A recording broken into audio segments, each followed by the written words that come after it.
Thank you for letting me tell the story about my three very important parts of my life. First in Helen, and then in Plymouth, and we're in Plymouth once again. And my topic is deafblindness, theory of mind, cognitive functioning, and social network in Alström syndrome. And theory of mind, what is that?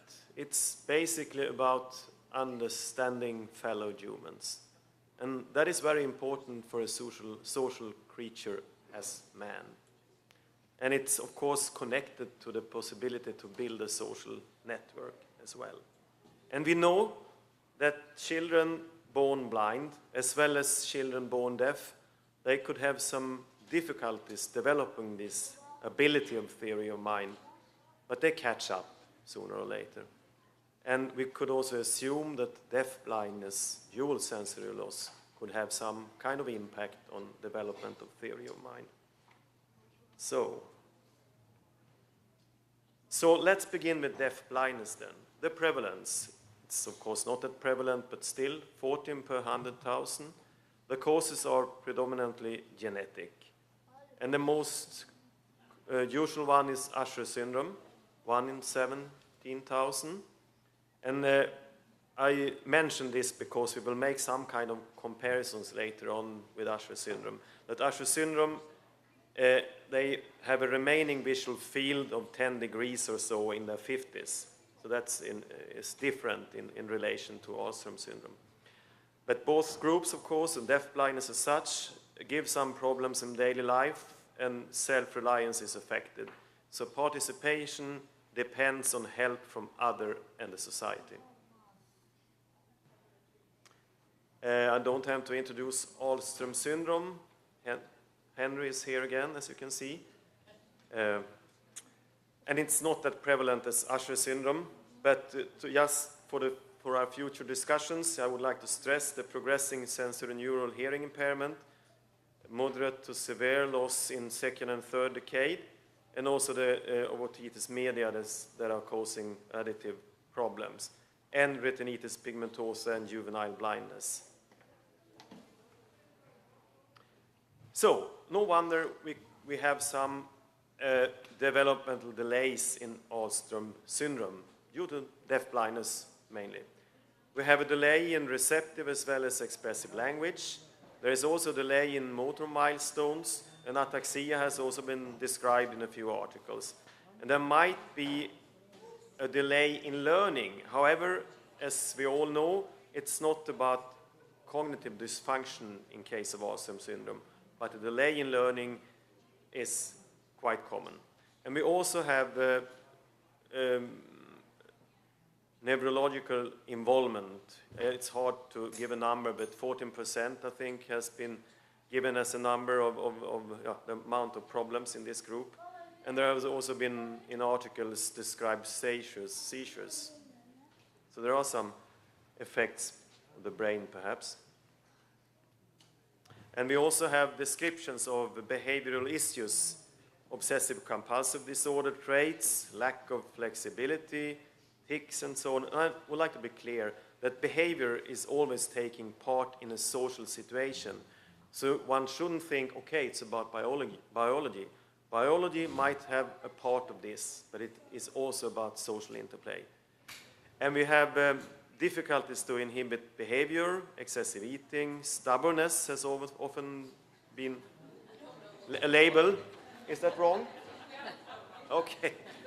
For my next presentation, we will take that away. I'm sorry.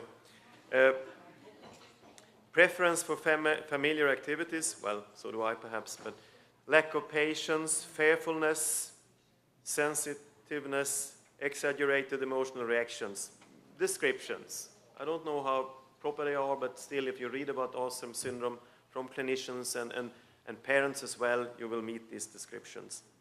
And there is also an increased frequency of autism spectrum disorders. In the normal population, it's 3 to 6 per 1,000, and we have a percentage of 3 to 4% in this group. So and we know that autism spectrum disorders are often connected to some problems with theory of mind. That was the starting point, actually. Okay, could it be that we could have some problems in this group then? So what is theory of mind? I have tried to explain it earlier. It's about imputing mental states to self and to others, to be able to understand yourself and other people. And as I said, there are some deviations connected to autism. And it is, of course, a basic innate ability, this theory of mind. But it also depends on environment. And it is developed in modules and triggered by experiences of social interplay. And roughly, you could divide theory of mind into two different kind of capabilities. A social perceptual one from the very beginning, when children observe other humans and they can see their faces and their expressions and their movements and could make some proper conclusions. And later on, a social cognitive ability, very dependent on verbal abilities and ability to communicate. Because you need words to understand people's mind. So words are of importance, and language as well, of course. And as it is also very important, the social relations as such, both the depth and the range of relations.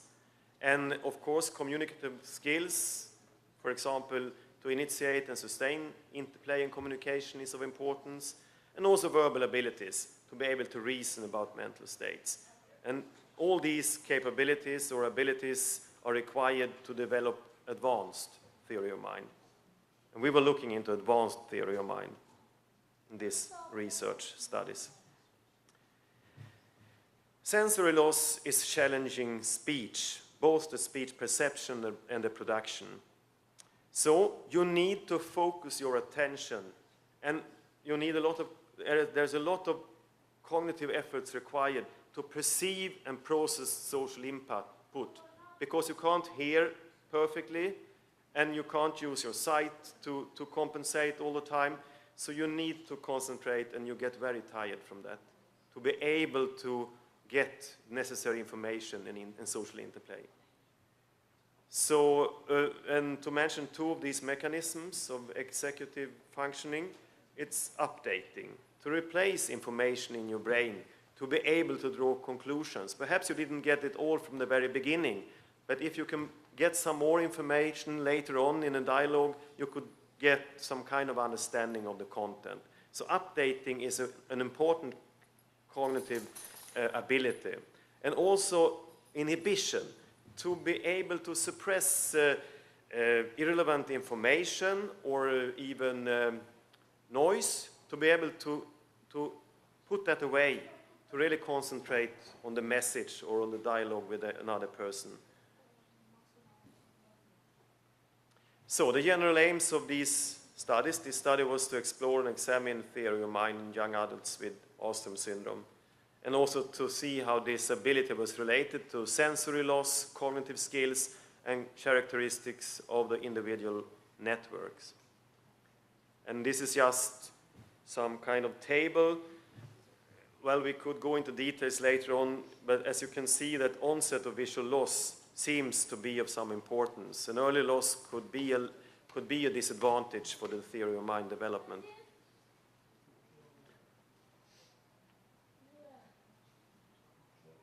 So we had cognitive tests and also a test called Strange Stories, measuring advanced theory of mind.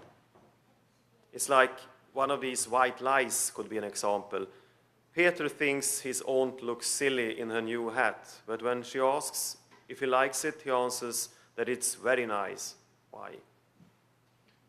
Well, I guess it's polite. I mean, you shouldn't tell her the truth. But this could be, if you have problems to take the perspective of another person, it's not for sure that you would give this answer. So it's about using mental references, thinking, knowing, liking, and even the lie could be important in this case. So how about the results? Well, it's revealed a huge heterogeneity. The Alström group was outperformed by both the non-disabled group and the Usher group. And we could also see that later onset of visual loss was connected to a better theory of mind. And that theory of mind somehow was predicted by verbal ability, the use of language, and these executive functionings I was describing, inhibition and updating. And also that the size of the social network related to theory of mind performance. And that many acquaintances were professionals. Many friends to people with Alström were professionals. So, poorer theory of mind performing individuals, they performed actually equal as individuals with high-functioning autism spectrum disorders. I mean, fairly good, but not as good as non-disabled individuals would do, but fairly good still. But and communicative exposure appears to affect theory of mind development in Alström syndrome more than in autism spectrum disorder. This means if you could stimulate verbal ability and communication, your theory of mind in this group of Alström individuals would improve. And that's not the case in classical autism spectrum disorders. So it's more about external factors, I would say, the problems we could see in some of the individuals. And early onset of visual loss also affects negatively, as we have seen, the theory of mind development. And these differences in visual capacity could also explain some of the differences between Alström syndrome and the Usher syndrome group. They had better possibilities to perceive with their eyes, and that was an advantage in this development. We could, however, not see any other consequences of health problems, that people with Alström with more physical problems would have more problems with theory of mind or the other way. We could not see such a relation. But we could, as I have been discussing before, we could see that theory of mind delay related to both verbal ability and executive functioning, and that reflects the importance of executive functioning to perceive and process verbal social input. And that good updating capacity enables inferences from incompletely received signals, contributing to verbal ability. And inhibitory capacity then. Good inhibitory capacity enables sustained social interaction despite challenging circumstances.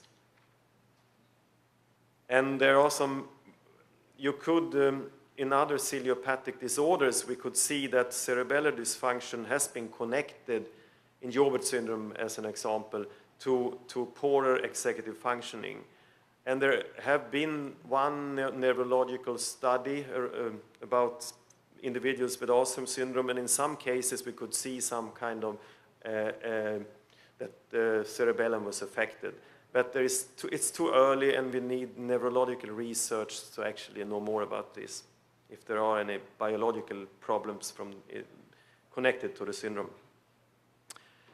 Some contributions about the social network then, that individuals with disability display more contacts with professionals, whereas the informal network of friends is smaller. So many of the friends, they must have met them during stay at hospitals and in other, other situations related to their situation. And that closeness to family members is of less importance in this group of young adults with Alström syndrome. It's much more important to have many friends to develop this ability when you're 15 years old or so. And also, which was interesting, but using the Alström International, the inquiry, it was a question about pretend play. And we could see that people that told that in childhood there had been a lot of pretend play, they often had some kind of a better theory of mind. And we know from studies that there are connections between social interplay with other children and pretend play. It's important also, aside of language, to develop this ability. So, summary of findings. Am I in time now, or is it? Okay, great, because early loss of vision in combination with hearing loss may negatively affect theory of mind development. An early loss of hearing is related to a delay in vocabulary, with a negative effect on theory of mind as well. Variability in theory of mind is dependent on communicative circumstances and skills, and executive functions have a mediating role, helping us to perceive. Friendship relations in childhood and adolescence are of importance to establish advanced theory of mind, which of course is very good for quality of life and so on, if you could possibly get more friends and so on. As I said, it would be of importance to elaborate and replicate the recognized association between theory of mind and executive functions, and also to try to modify executive functions with cognitive intervention in relatively young ages could be a good idea. And training may also decrease behavioral issues. I mean, physical activity, as an example, is of great importance to improve your executive functioning, inhibition and updating, which makes it easier to concentrate, though there are problems to perceive, but you can use your brain capacity in a better way. And it's of course very important, as Berit also said, to implement assistive technology and methods to improve verbal ability.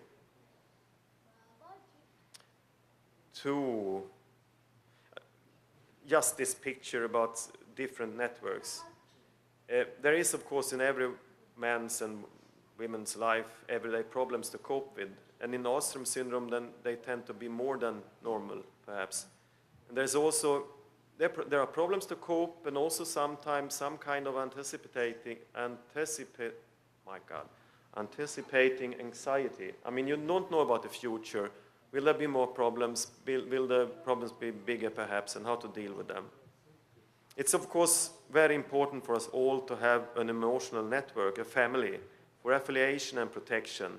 But when you grow up, also other individuals become very important to you, and professionals as well.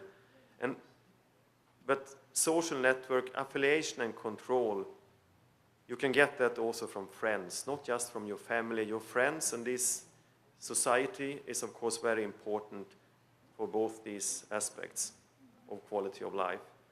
But also as a professional, I could say that we also have to contribute, not with affiliation, but to give some kind of control. We should have the knowledge to give you some kind of better control, to be able to help your relatives in a better way, and those of you that have the syndrome, to give you the power to do the right thing.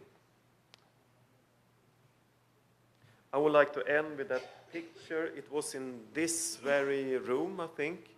It was 3 years ago, and I love this picture. It's Robin, and it is Brittany. God, I was trying to remember all the names, but it is definitely Brittany. And as I'm from Sweden, but I think it's some kind of this very nice dress, and the hat is implying that she is a kind of an examination, isn't it? Is that true? It's graduation, yes. So I think it's a lovely picture of what it is possible to get very, very far. The limit is the sky, but there are also, of course, problems. But we are all here to try to help each other to solve the problems. Well, no, I think that was it. Thank you.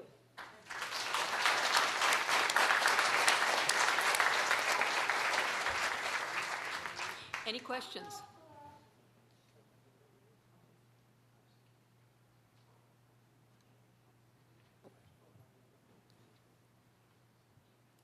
Is there one over there? We have one on the Kathy? side. Oh, hi, Kathy.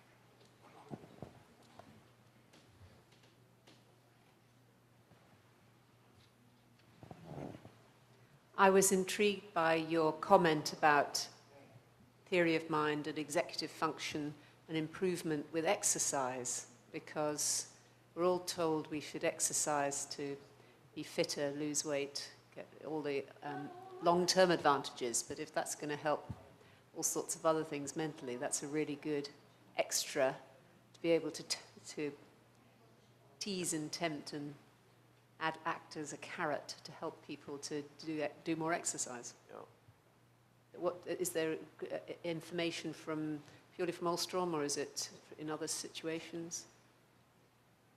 I don't know, but my reflection is, of course, that the brain is also part of the body, and it needs exercise, and it needs, well, you need to use it in a proper way. So I think it's quite new research about that physical activity. Perhaps we have always known that, all of us, but here recently in scientific studies pointed at that, the importance of physical activity. For the brain needs it. So, and I hope it would be interesting to do some kind of intervention study to see if it would be possible to improve executive functioning, as we know it is of importance to improve communication and in many aspects. So I would welcome that. Okay, in the interest of time, thank you, but I'd say one thing. I encourage anybody who has questions or concerns, seek out this man, because he always has excellent advice in life skills and living life the way it should be. He's a good man. Thank you.